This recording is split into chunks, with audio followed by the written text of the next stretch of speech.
has agreed to remain silent so that we can focus on what the candidates are saying. I will invite you to applaud, however, at this moment as we welcome the candidates. Democratic nominee for President of the United States, Hillary Clinton, and Republican nominee for President of the United States, Donald J. Trump. Oh my God, they came out in opposite colors!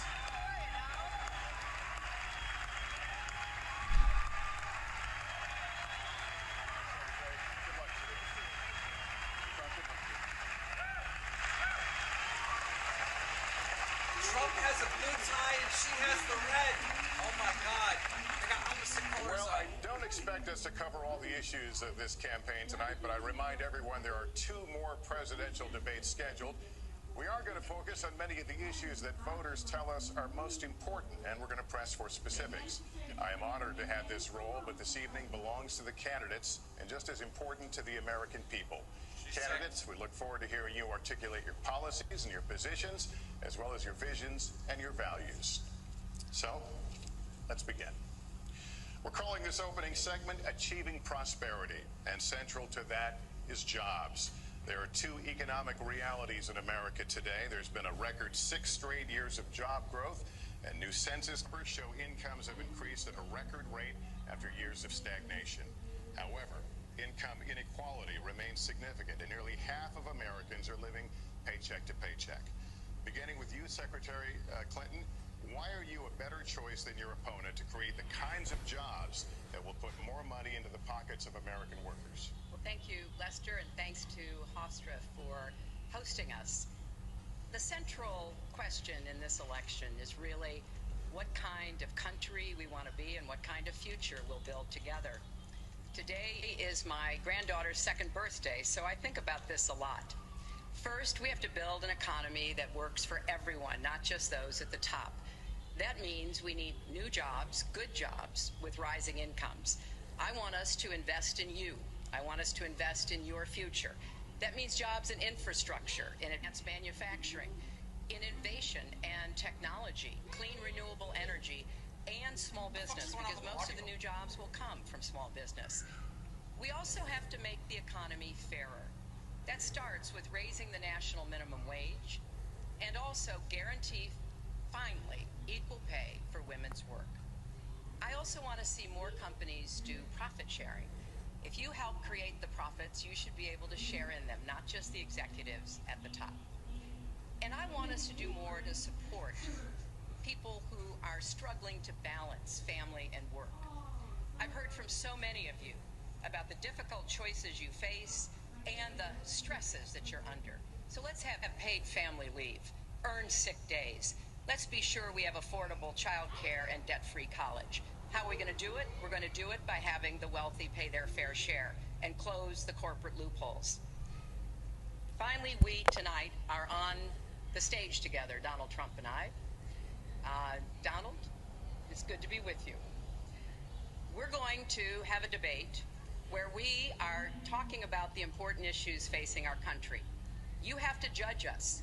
Who can shoulder the immense, awesome responsibilities of the presidency? Who can put into action the plans that will make your life better? I hope that I will be able to earn your vote on November 8th. Secretary Clinton, thank you. Mr. Trump, same question to you. It's about putting more money into the pockets of American workers. You have up to 2 minutes. Thank you, Lester. Our jobs are fleeing the country. They're going to Mexico. They're going to many other countries. You look at what China is doing to our country in terms of making our product. They're devaluing their currency, and there's nobody in our government to fight them. And we have a very good fight, and we have a winning fight, because they're using our country as a piggy bank to rebuild China, and many other countries are doing the same thing. So we're losing our good jobs, so many of them. When you look at what's happening in Mexico, a friend of mine who builds plants said it's the 8th wonder of the world. They're building some of the biggest plants anywhere in the world, some of the most sophisticated, some of the best plants. With the United States, as he said, not so much. So Ford is leaving. You see that, their small car division leaving. Thousands of jobs, leaving Michigan, leaving Ohio. They're all leaving, and we can't allow it to happen anymore. As far as child care is concerned and so many other things, I think Hillary and I agree on that. We probably disagree a little bit as to numbers and amounts and what we're going to do, but perhaps we'll be talking about that later. But we have to stop our jobs from being stolen from us. We have to stop our companies from leaving the United States and with it firing all of their people. All you have to do is take a look at Carrier Air Conditioning in Indianapolis. They left, fired 1,400 people. They're going to Mexico. So many, hundreds and hundreds of companies are doing this. We cannot let it happen. Under my plan, I'll be reducing taxes tremendously, from 35% to 15% for companies, small and big businesses. That's going to be a job creator like we haven't seen since Ronald Reagan.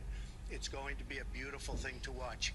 Companies will come, they will build, they will expand, new companies will start, and I look very, very much forward to doing it. We have to renegotiate our trade deals, and we have to stop these countries from stealing our companies and our jobs. Damn! Secretary Clinton, would you like to respond? Well, I think that trade is an important issue. Of course, we are 5% of the world's population. We have to trade with the other 95%. And we need to have smart, fair trade deals. We also, though, need to have a tax system that rewards work and not just financial transactions. And the kind of plan that Donald has put forth would be trickle-down economics all over again. In fact, it would be the most extreme version, the biggest tax cuts for the top percents of the people in this country than we've ever had. I call it trumped up trickle-down, because that's exactly what it would be. That is not how we grow the economy.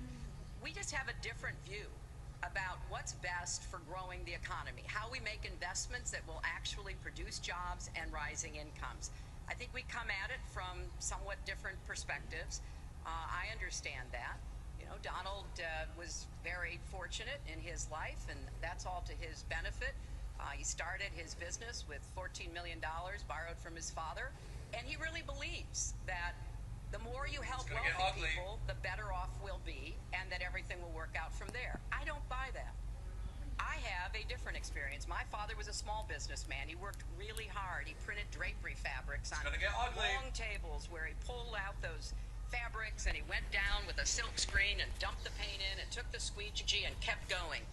And so what I believe is the more we can do for the middle class, the more we can invest in you, your education, your skills, your future, the better we will be off and the better we'll grow. That's the kind of economy I want us to see again. Let me follow up with Mr. Trump if I can. You've talked about creating 25 million jobs, and you promised to bring back millions of jobs for Americans. How are you going to bring back the industries that have left this country for cheaper labor overseas? How specifically are you going to tell American manufacturers that you have to come back? Well, for one thing, and before we start on that, my father gave me a very small loan in 1975, and I built it into a company that's worth many, many billions of dollars with some of the greatest assets in the world. And I say that only because that's the kind of thinking that our country needs. Our country's in deep trouble. We don't know what we're doing when it comes to devaluations, and all of these countries all over the world, especially China, they're the best ever at it. What they're doing to us is a very, very sad thing. So we have to do that. We have to renegotiate our trade deals. And Lester, they're taking our jobs, they're giving incentives, they're doing things that frankly we don't do. Let me give you the example of Mexico. They have a VAT tax. We're in a different system. When we sell into Mexico, there's a tax. When they sell in automatic, 16% approximately. When they sell into us, there's no tax. It's a defective agreement. It's been defective for a long time, many years, but the politicians haven't done anything about it. Now, in all fairness to Secretary Clinton, yes, is that okay? Good. I want you to be very happy. It's very important to me. But in all fairness to Secretary Clinton, when she started talking about this, it was really very recently. She's been doing this for 30 years. And why hasn't she made the agreements better? The NAFTA agreement is defective just because of the tax and many other reasons, but just because of the tax. Let me interrupt just a moment. Secretary Clinton and others, politicians, should have been doing this for years, not right now because of the fact that we've created a movement. They should have been doing this for years. What's happened to our jobs and our country and our economy generally is, look, we owe $20 trillion. We cannot do it any longer. Lester. Back to the question, though, how do you specifically bring back jobs? American manufacturers, how do you make them bring the jobs back? Well, the first thing you do is don't let the jobs leave. The companies are leaving. There are thousands of them. They're leaving, and they're leaving in bigger numbers than ever. And what you do is you say, fine, you want to go to Mexico or some other country, good luck. We wish you a lot of luck.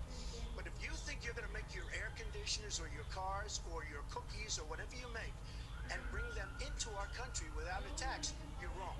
And once you say you're going to have to tax them coming in, and our politicians never do this, because they have special interests, and the special interests want those companies to leave because in many cases they own the companies. So what I'm saying is we can stop them from leaving. We have to stop them from leaving, and that's a big, big factor. Let me let Secretary Clinton Well, let's stop for a second and remember where we were 8 years ago. We had the worst financial crisis, the Great Recession, the worst since the 1930s. That was in large part because of tax policies that slashed taxes on the wealthy, failed to invest in the middle class, took their eyes off of Wall Street, and created a perfect storm. In fact, Donald was one of the people who rooted for the housing crisis. He said back in 2006, gee, I hope it does collapse because then I can go in and buy some and make some money. Well, it did collapse. That's called business, by the way. 9 million people lost their jobs. 5 million people lost their homes, and $13 trillion in family wealth was wiped out. Now, we have come back from that abyss, and it has not been easy. So we're now on the precipice of having a potentially much better economy, but the last thing we need to do is to go back to the policies that failed us in the first place. Independent experts have looked at what I've proposed and looked at what Donald's proposed, and basically they've said this, that if his tax plan, which would blow up the debt by over $5 trillion and would, in some instances, disadvantage middle-class families compared to the wealthy, were to go into effect, we would lose 3.5 million jobs and maybe have another recession. They've looked at my plans and they've said, okay, if we can do this, and I intend to get it done, we will have 10 million more new jobs because we will be making investments where we can grow the economy. Take clean energy. Some country is going to be the clean energy superpower of the 21st century. Donald thinks that climate change is a hoax perpetrated by the Chinese. I think it's real. I do not say that. And I think it's important that we grip this and deal with it, both at home and abroad. And here's what we can do. We can deploy 500 million more solar panels. We can have enough clean energy to power every home. We can build a new modern electric grid. That's a lot of jobs. That's a lot of new economic activity. So I've tried to be very specific about what we can and should do, and I am determined that we're going to get the economy really moving again, building on the progress we've made over the last 8 years, but never going back to what got us in trouble in the first place. Look at those eyes. She talks about solar panels. God damn it! Stop subbing! Country. That was You fucking I'm a great believer in all forms of energy, but we're putting a lot of people out of work. Our energy policies are a disaster. Our country is losing so much in terms of energy, in terms of paying off our debt. You can't do what you're looking to do with $20 trillion in debt. The Obama administration, from the time they've come in, is over 230 years worth of debt, and he's topped it. He's doubled it in a course of almost 8 years, 7.5 years to be semi-exact. So I will tell you this. We have to do a much better job at keeping our jobs. And we have to do a much better job at giving companies incentive to build new companies or to expand, because they're not doing it. And all you have to do is look at Michigan and look at Ohio and look at all of these places where so many of their jobs and their companies are just leaving. They're gone. And Hillary, I just ask you this. You've been doing this for 30 years. Why are you just thinking about these solutions right now? For 30 years you've been doing it, and now you're just starting to think of solutions. Well, I will bring back jobs. You can't bring back jobs. Well, actually, I have thought about this quite a bit. Yeah, for 30 And years. I have, well, not quite that long. I think my husband did a pretty good job in the 1990s. I think a lot about what worked and how we can make it work again. Well, he approved 3 million NAFTA. new jobs, He a approved balanced NAFTA, budget, which is the single and worst trade deal incomes- ever approved in this Incomes country. went up for everybody. Manufacturing went up also in the 1990s, if we're actually going to look at the facts. When I was in the Senate, I had a number of trade deals that came before me, and I held them all to the same test. Will they create jobs in America? Will they raise incomes in America? And are they good for our national security? Some of them I voted for. The biggest one, a multinational one known as CAFTA, I voted against. And because I hold the same standards as I look at all of these trade deals. But let's not assume that trade is the only challenge we have in the economy. I think it is a part of it, and I've said what I'm going to do. I'm going to have a special prosecutor. We're going to enforce the trade deals we have, and we're going to hold people accountable. When I was Secretary of State, we actually increased American exports globally 30%. We increased them to China 50%. So I know how to really work to get new jobs and to get exports that help to create more new jobs. Well, you haven't done it in 30 years or 26 years. Well, I've been a senator, You haven't Donald, done it. and You haven't I done have it. been a And excuse Secretary me, of State, and I have Your done husband signed a lot. NAFTA, which was one of the worst things that ever happened Well, to the that's your manufacturing opinion. industry. That is your You go to opinion. New England, you go to Ohio, Pennsylvania, you go anywhere you want, Secretary Clinton, and you will see devastation where manufacturing is down 30, 40, sometimes 50%. NAFTA is the worst trade deal maybe ever signed anywhere, but certainly ever signed in this country. Hit it with a Now, rattlesnake. you want to approve Trans-Pacific Partnership. You were totally in favor of it. Then you heard what I was saying, how bad it is, and you said, I can't win that debate. But you know that if you did win, you would approve that, and that will be almost as bad as NAFTA. Nothing will ever Well, top NAFTA. That is just not accurate. I was against it once it was finally negotiated and the terms were laid out. I wrote about that in... You called it the I gold wrote about- standard. Well, I hope... You called it the gold standard of trade And deals. you You know said it's what? the finest deal you've ever seen. No. And then you heard what I said about it, and all of a sudden you were against it. Well, Donald, I know you live in your own reality, but Oh, yeah. that is not the facts. The facts are, I did say I hoped it would be a good deal, but when it was negotiated, Not. which I was not responsible for, I concluded it wasn't. I wrote about that. So is it in President my Obama's book fault? Is it before President Obama's you fault? even announced. Look, there Secretary, are is it different- President Obama's fault? There are Because different, he's pushing it. There are different views about what's good for our country, our economy, and our leadership in the world. And I think it's important to look at what we need to do to get the economy going again. That's why I said new jobs with rising incomes, investments, not in more tax cuts that would add $5 trillion to the debt. But you have no in plan. Oh, I do. Secretary, In fact, you I have no written plan. a book about it. It's called Stronger Together. You can pick it up That's tomorrow. about all you- Folks, at we're the gonna- bookstore or at an airport near you. We're gonna move to- But it's because I see this. She We need is to have called strong Bug growth, Plug? fair growth, sustained growth. We also Hillary have lost. to look at how It's we over. help families balance It's over. the Hillary lost. responsibilities at home and the responsibilities at business. over. So we have a very It's over. robust set of One in plans. the chat if you think And Trump people already have won. looked at both of our plans, have concluded It's that a wrap. mine would create 10 million jobs and yours would lose us 3.5 million jobs and explode You are the going debt. to approve one of which the would biggest tax have cuts a in recession. history. You are going to approve one of the biggest tax increases in history. You are going to drive business out. Your regulations are a disaster, and you're going to increase regulations all over the place. And by the way, my tax cut is the biggest since Ronald Reagan. I'm very proud of it. I'm going to get a drink. It will create tremendous numbers of new jobs. But regulations, you are going to regulate these